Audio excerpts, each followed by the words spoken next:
What was your assessment of the 90 minutes today? Well, I thought the first half we were off the pace of the game, and we looked second best in the duels, and we looked unconvincing with the ball. I think the second half is a lot better, but of course we gave ourselves a mountain to climb. Even though we scored early in the second half, we gave ourselves too much to do.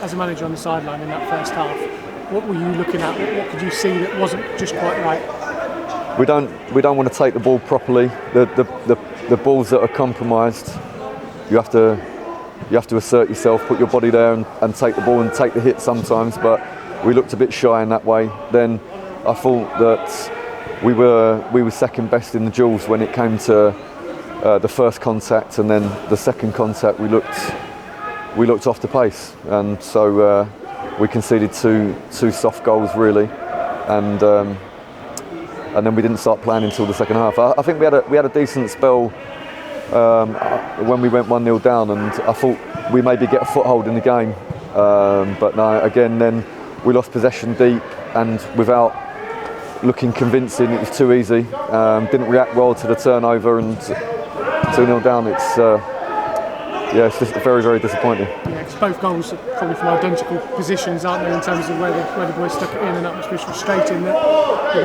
the defence have not learned their lesson there.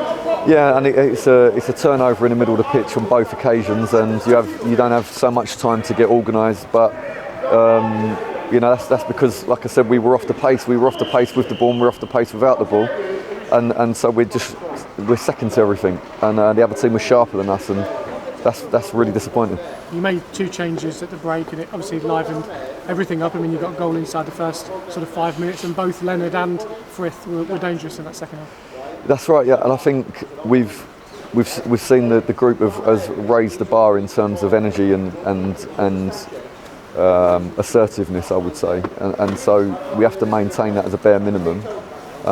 Players should be coming into the game to help give us a boost when we start to flag. But I think we didn't really get into our stride, and players came on, and the game's out of sight, and I think both of them done brilliantly well, but that shouldn't be the case. Yeah, because you're always chasing it at that point, aren't you? And that's when the game can become a bit basketball style. Yeah, no, I think we applied a lot of pressure, and we flooded the box, and we put a lot of balls into the box, but yeah, we gave ourselves far too much to do, and the opposition were hanging on to the lead and motivated to do that. We didn't start the game in the same way that we finished it.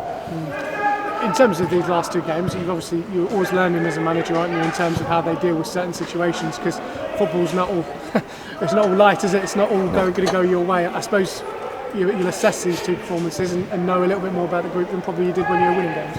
I think that when the chips were down and they felt like an underdog, and they came out fighting, they looked like a decent team and tough to play against. And I think now they've got to learn that when teams take you more seriously, you can't be off your game. You don't have that luxury anymore to have a slow start, or to not be assertive, or to not be in the game and focused on every action. If you play like that and the other team are motivated to beat you, they're worried about you scoring a lot of goals like they showed. So now they have to learn how to play like that. In terms of your team selection, obviously you went with JJ Morgan down the front, no Abraham Odo in the squad today. What was you thinking in terms of your team selection? Well, Ibby had a little bit of an personal issue, and I felt like I needed to have a look at JJ as a lone striker. I think he's been in really good form. I wanted to have a look at JJ as a lone striker. I think Harry's done excellent. He's picked up quite a lot of minutes. I think Gus gives us a fantastic impact, even though I believe that he can start, and he will at some point start games as well. No, there was a lot of thought went into the selection, and I don't think JJ was at fault himself for anything. The changes were more just to give us a boost in energy. But it didn't work out the way that we wanted it to, of course.